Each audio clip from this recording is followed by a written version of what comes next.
It's Thursday, July 18th. I'm Priyanka Arabindi. And I'm Juanita Tolliver, and this is What a Day, the show where we are begging the universe to stop making us live in unprecedented times. Pretty please. Yes, please give us back that sweet, sweet precedent. We have never wanted anything more.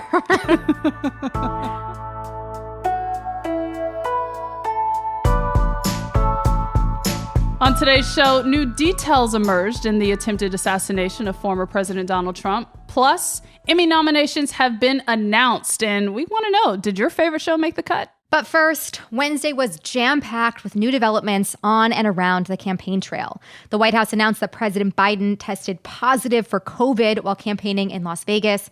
As of now, his symptoms have been mild. He did tell reporters who were shouting questions to him on the tarmac that he was feeling good, but he was forced to cancel a scheduled appearance at the Unidos U.S. convention where he was planning to speak before an audience of Hispanic voters.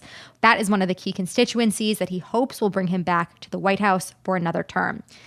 But speaking of a next term, more Democrats have come forward saying that they don't think Biden should stay in the race, including, very notably, California Congressman and Senate candidate Adam Schiff, who on Wednesday became the highest-ranking Democrat to publicly call on President Biden to leave the race. All right, tell us more about Schiff's statement and its significance. Yes, so Schiff praised Biden and his accomplishments in office, but said that he has serious concerns over whether Biden will be able to defeat Donald Trump come November, and that, quote, the stakes are just too high. Schiff is expected to be elected to the Senate in California this fall. He rose to national prominence during the Trump years and is very closely allied with former House Speaker Nancy Pelosi, who, side note, is 84 years old and also running for re-election in her district. Pelosi has reportedly been very active behind the scenes in the effort to get Biden to step aside, though she has not said the same publicly at this point. A little understandable why. We also learned that Senate Majority Leader Chuck Schumer and House Minority Leader Hakeem Jeffries both reportedly told President Biden in separate private meetings that his candidacy hurts the ability of Democrats to win the House and the Senate. When asked to confirm this, Schumer's spokesperson stated, quote, Leader Schumer conveyed the views of his caucus directly to President Biden on Saturday. Just a good old-fashioned non-answer from the He said it all, really. Majority Leader's team, you know. Biden also gave an interview to BET News before his COVID diagnosis, and the interview was released on Wednesday. In it, he said that he would reconsider staying in the race if a doctor told him he had a serious medical condition. Yes, so it's unclear if COVID was exactly what he meant by that. He hasn't said anything to that effect at this point, obviously answered that question from reporters saying that he felt good. But the timing of that quote being released hours before he tested positive was, of course, interesting, not a good kind of coincidence. But clearly a lot of developments going on here. Earlier, I spoke about all of them with Todd Zwillich, a longtime Washington reporter and friend of the pod. I started by asking him about how other Democrats reacted to Schiff's statement. Joe Biden and his camp would love to rush to get this cake baked. Yeah, we all know why, because there's a lot of Democrats who want him to step aside. Let's talk about it. So Adam Schiff, you're right, running for Senate. Look, he's going to be a senator. He's going to win in California. I think we're all pretty comfortable saying that. He has a huge Democratic advantage in blue California. And so it's a big deal. It's not the same as the party leaders coming out and really leaning on Trump altogether. And I think they're trying to avoid doing that. But Priyanka, you put your finger on the most important person here, which isn't Adam Schiff. It's Nancy Pelosi, who is actively behind the scenes trying to rally Democrats, rally them, really whip them, convince them. It appears she seems to be convinced that Joe Biden is going to lose. She doesn't want that to be his legacy, and she has said she doesn't want him to destroy the Democratic Party in the first place. I think what's not credible, what I wouldn't believe if I were you, that Adam Schiff came out and did this without coordinating closely with his friend and California ally, Nancy Pelosi. So that's all we know so far. And, you know, it's all part of the broader struggle among Democrats about the future of Joe Biden's struggling campaign. The DNC has decided to hold a virtual roll call and certify President Biden as the party's candidate, despite pressure from House Democrats to delay the vote to in-person later next month, now that Ohio has pushed the certification deadline to afterwards. Why did the DNC decide to stick with its original plan? Really, this stems from an effort by the DNC in coordination with the Biden campaign to do this virtual roll call that you mentioned. Basically nominate Joe Biden officially before the convention. They have part legit concern and part let's get this cake baked so that Joe Biden is the nominee and we can quash all this discussion of him not being the nominee. The legit part is that Ohio has ballot rules. Democrats were worried. They have a late convention this year. If they didn't nominate Joe Biden sort of like by early August, that he risked not being on Ohio's ballot. You say, well, who cares? Ohio's not a swing state. Biden's going to lose there anyway. Yeah, sure. But it's important. It affects candidates down ballot. It affects Sherrod Brown, who's running for Senate. It affects people running for House. It's a big deal. You got to be on the ballot on all 50 states. He's the president, for God's sake. So it does matter, even though it's not really in contention for electoral votes. The weird part about this, Ohio Republicans, and they control everything in Ohio, also passed a law that undid all of this. So this deadline that says he won't be on the ballot isn't the law anymore. But here's the other problem. In Ohio, when they changed the law, there's a 90-day take effect period. So the lawyers are saying, you're going to risk lawsuits. You're going to risk a massive, weird legal battle if you don't do this. So that's the legit part, like why we have to do this quick. The part that is advantage Biden is, we all know what that is. Get it done so you can't be undone because he's trying to ride it out. So the bottom line is there is a huge chunk of Democrats. Only a couple of them are public. There are way more who are not public, who know that Joe Biden's losing. They want him to step aside. They're reading the data set showing that he's losing. They're also reading the data starting to suggest that a variety of other Democrats poll better than he does, would have a much better chance of beating Trump and shaking up the race and all the rest of it. So, chess, man, everybody's maneuvering like crazy. We're watching the moves. Absolutely. I'm going to go back to that in just a moment. But speaking of Biden, he said in an interview with BET News on Wednesday that he would consider dropping out of the race if a medical issue came up for him, even though he and his doctors have maintained that he is in good health as of now. On Wednesday evening, Biden actually tested positive for COVID. That came out. So what do you make of, not necessarily him testing positive for COVID, but what do you make of his statement and how does it differ from his past statements about staying in the race and being pretty adamant about that? Yeah, I don't want to entertain any speculation about his COVID diagnosis or anything else, but everybody is looking for little cracks in the absolutism, right? Like Joe Biden's overall attitude, you read the letter he sent to the Hill last week, is basically like, sorry, everyone shut the F up. I'm the president and I'm running. That's been it. And then people realize, bro, you're still losing. So they're looking for cracks in the rhetoric. So that was a little bit of daylight. He said earlier in another interview, I would step aside if my people showed me strong data that I couldn't win, but nobody showed me that data. And everybody's left to look for the what ifs. I don't know. This is really up to Joe Biden. He's the president. He's the incumbent. He has the money. He has the delegates. We all know this. It's nobody else's decision but him and the first ladies, I suppose. It's a bummer for him that his popularity does not reflect the success of his presidency. That seems to be the reality. And I think what you're seeing in Schiff's statement and all the rest of it is an increasingly alarmed realization among professional politicians who understand that it's never fair. It's not fair, but that's the way it is. Exactly. A new poll from the AP shows that nearly 2/3 of Democrats say that Biden should withdraw from the race. Biden has been saying the polls are wrong, that it's the elites and the media who are trying to push him out. What is your takeaway from this AP poll, and what is new here? I hate talking about polls, but you're right. It's something that can't be ignored. And I think that Joe Biden so far has been trying to ignore them.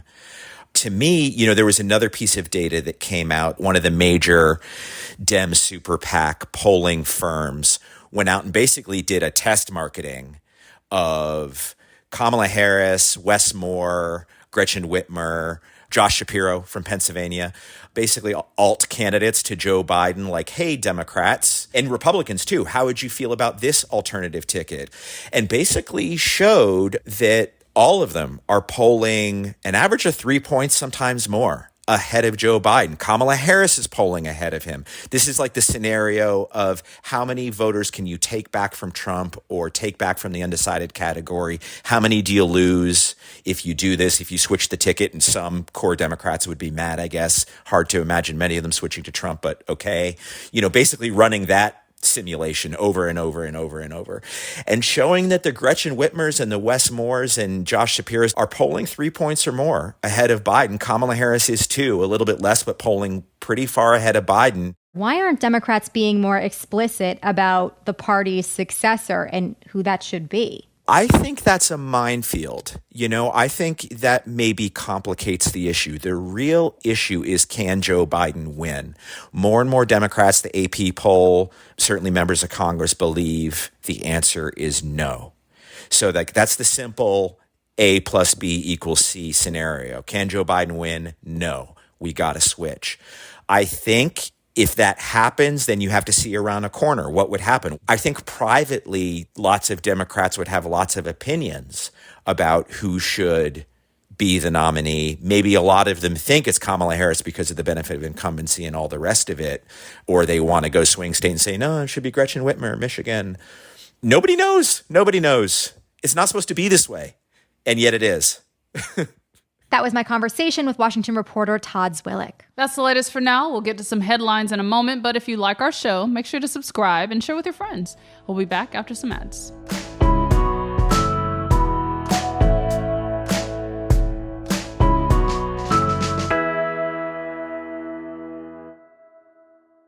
In the market for investment-worthy bags, watches, and fine jewelry, Rebag is the answer. Rebag is a luxury resale platform where each piece is carefully inspected by experts to ensure quality and authenticity. Use Rebag to buy and sell finds from the world's top brands, including Hermès, Chanel, and Cartier. Head to Rebag.com to get 10% off your first purchase with code REBAG10. Hi, I'm Angie Hicks, co-founder of Angie. When you use Angie for your home projects, you know all your jobs will be done well. From roof repair to emergency plumbing and more, done well. So the next time you have a home project, leave it to the pros. Get started at Angie.com. Shopify is the global commerce platform that helps you sell at every stage of your business. With the internet's best converting checkout, 36% better on average compared to other leading commerce platforms, Shopify helps you turn browsers into buyers. In fact, Shopify powers 10% of all e-commerce in the U.S. Sign up for a $1 per month trial period at shopify.com/podcast free. All lowercase, shopify.com/podcast free. Shopify.com/podcast free. Let's wrap up with some headlines. Headlines. Special counsel Jack Smith appealed the dismissal of former President Donald Trump's classified documents case on Wednesday. Judge Eileen Cannon threw the case out earlier this week, arguing that Smith's appointment as a special counsel was unconstitutional because he was not confirmed to his position by the Senate. But she left the door open for Smith to appeal her decision. Smith's office filed papers on Wednesday asking the 11th Circuit Court of Appeals to bring back the case and void Cannon's ruling. As a reminder, this is the criminal case involving the classified documents that were found at Trump's Mar-a-Lago home in 2022. Investigators looking into the attempted assassination of former President Donald Trump at a rally last weekend told lawmakers on Wednesday that the Secret Service spotted the gunman on a nearby roof roughly 20 minutes before shots were fired.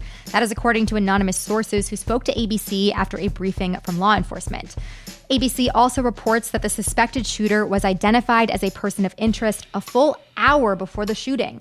Meanwhile, the Washington Post reports that local Pennsylvania police told the Secret Service prior to the rally that they couldn't patrol the building that was later used by the gunman.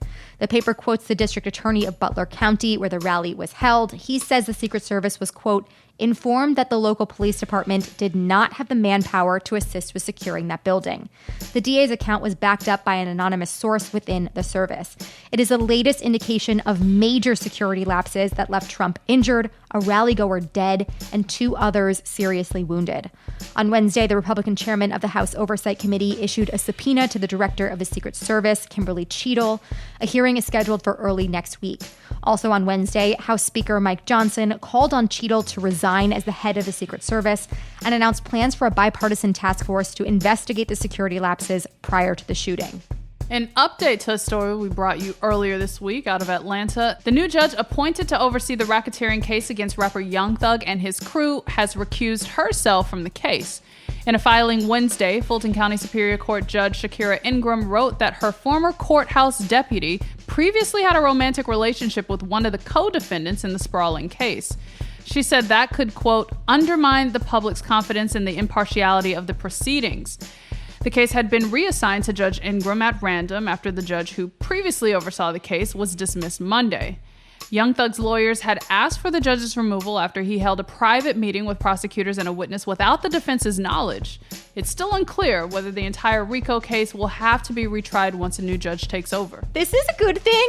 She recused herself. It wasn't her relationship either. It was someone on her staff. Right. Emphasis on that. It was one of her former courthouse deputies, right? Like, that's it. And then she still recused herself, which is good. Let's all learn from this, everybody. And finally, the Television Academy released the 2024 Emmy Award nominations, and the list can be summed up in 2 words: FX sweep. The network's hit drama Shogun landed the most nominations with 25 nods. I think I need to start watching the show. While The Bear trailed close behind with 23. I gotta admit, The Bear has not hooked me. Give the Christmas episode a try. That's all I'll say, friend. I know I'm alone in that take, but it just hasn't gotten me yet. FX's Reservation Dogs, What We Do in the Shadows, and Fargo also scored nominations in several categories. And for the first time in decades, Max, the streaming platform formerly known as HBO, was not one of the top 2 most nominated networks. Other nominees of note include Apple TV's The Morning Show, Netflix's The Crown, and Max's True Detective Night Country. The Emmys will air in September. Juanita, give us your takes. I am so excited about True Detective Night Country because that was Jodie Foster and Kylie Ross kicking ass. But the other show I'm really excited about getting Emmy nominations is Hulu's Under the Bridge. Amazing storytelling, beautiful imagery. You have to check it out, and it's based on a true crime story. So if I'm picking one and one only, yeah, what do I watch? I did tell you the Bear Christmas episode before, but I'm gonna push for Under the Bridge. Ooh. Under the Bridge. Give it a try. Okay, I'm intrigued. And those are the headlines. What would I do without you on my TV Rex? This was me in another life before book deadlines. One more thing before we go. Trump's attempted assassination shocked not only the U.S., but the world, and in many ways signals growing political violence worldwide. On the latest episode of Pod Save the World, hosts Tommy Vitor and Ben Rhodes dive into the international implications and what the future holds now that Trump has picked his vice president. Head to the Pod Save the World feed now to listen. That is all for today. If you like the show, make sure you subscribe, leave a review, send President Biden a get well soon card, and tell your friends to listen. And if you're into reading and not just the Emmy nominations list like me, What It Is also a nightly newsletter. Check it out and subscribe at crooked.com/subscribe. I'm Juanita Tolliver. I'm Priyanka Arabindi. And take us back to 2000. Pretty please. Oh my gosh. Britney Spears, Christina Aguilera. Commercials for things you wanted to buy on TV. And you could call the number and do it in installments. Yeah, I remember those. I'm pretty sure those are still I never get those ads.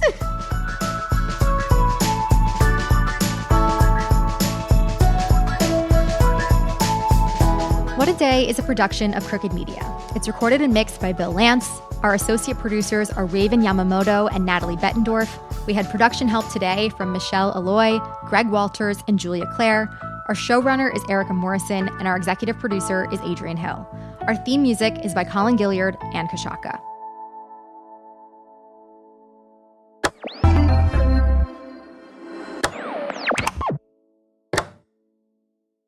Hi, I'm Angie Hicks, co-founder of Angie.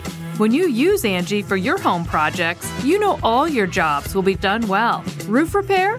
Done well. Kitchen sink install? Done well. Deck upgrades? Done well. Electrical upgrade? Done well. Angie's been connecting homeowners with skilled pros for nearly 30 years, so we know the difference between done and done well. Hire high-quality, certified pros at Angie.com. Shopify is the global commerce platform that helps you sell at every stage of your business. With the internet's best converting checkout, 36% better on average compared to other leading commerce platforms, Shopify helps you turn browsers into buyers. In fact, Shopify powers 10% of all e-commerce in the U.S. Sign up for a $1 per month trial period at shopify.com/podcast free. All lowercase, shopify.com/podcast free, shopify.com/podcast free.